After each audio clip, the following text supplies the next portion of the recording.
कहा जाता है कि जियोपॉलिटिक्स में 3 नियमों को कभी नहीं भूलना चाहिए। पहला नियम कि अमेरिका पर कभी विश्वास मत करो, दूसरा नियम चीन पर भी विश्वास मत करो और तीसरा नियम ये कि पहले और दूसरे नियम को कभी मत भूलना। अब ये बात बिल्कुल सही साबित हो रही है। अमेरिका एक बार फिर भारत से गद्दारी करते पकड़ा गया है। सबसे पहले तो आप जानते ही हैं कि वो अमेरिका ही था जिसने कनाडा से कहा था कि भारत के एजेंट्स ने हरदीप सिंह निज्जर को मरवाया और अब यही अमेरिका खामोशी के साथ पीओके में पकड़ा गया है। पता चला है कि अमेरिका ने पाकिस्तान में तैनात अपने राजदूत डोनाल्ड ब्लूम को पीओके में किसी सीक्रेट प्लान के लिए भेजा था। अमेरिका नहीं चाहता था कि भारत को ये बात पता चले, लेकिन पीओके में मौजूद पाकिस्तानी विरोधी नेताओं ने हल्ला मचाना शुरू कर दिया। पाकिस्तानी विरोधी नेताओं को पीओके में अमेरिका की सीक्रेट विजिट से बेचैनी शुरू हो गई, जिसके बाद खुद डोनाल्ड ब्लूम को भी बयान देना पड़ गया।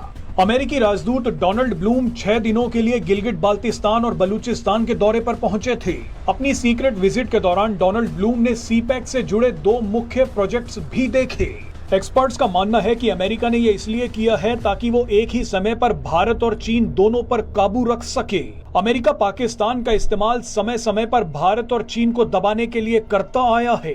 अमेरिका भारत से मजबूत संबंधों की बात तो करता है, लेकिन यही अमेरिका नहीं चाहता कि भारत दुनिया में इतना ताकतवर बन जाए कि दुनिया के देश अमेरिका की ही सुननी बंद कर दे। डोनाल्ड ब्लूम गिलगिट बाल्टिस्तान के उसी इलाके में थे जहां कुछ दिन पहले भारत के समर्थन में नारे लगे थे, लेकिन पीओके में भारत के समर्थन में लोगों की आवाज को नजरअंदाज करते हुए डोनाल्ड ब्लूम ने पाकिस्तान की जमकर तारीफ की।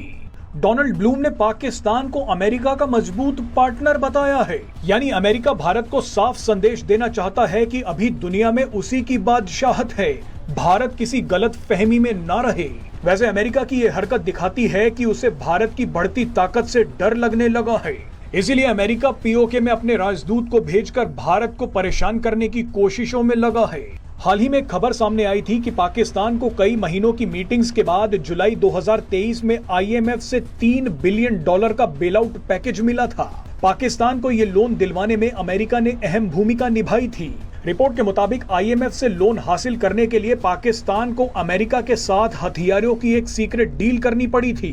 अमेरिका के लिए पाकिस्तान ने रूस से जंग लड़ रहे यूक्रेन को हथियार दिए, यानी अमेरिका पाकिस्तान का इस्तेमाल भारत, रूस और चीन के खिलाफ एक हथियार की तरह करता है और इस बार ये हथियार भारत और चीन के खिलाफ उठाया गया है।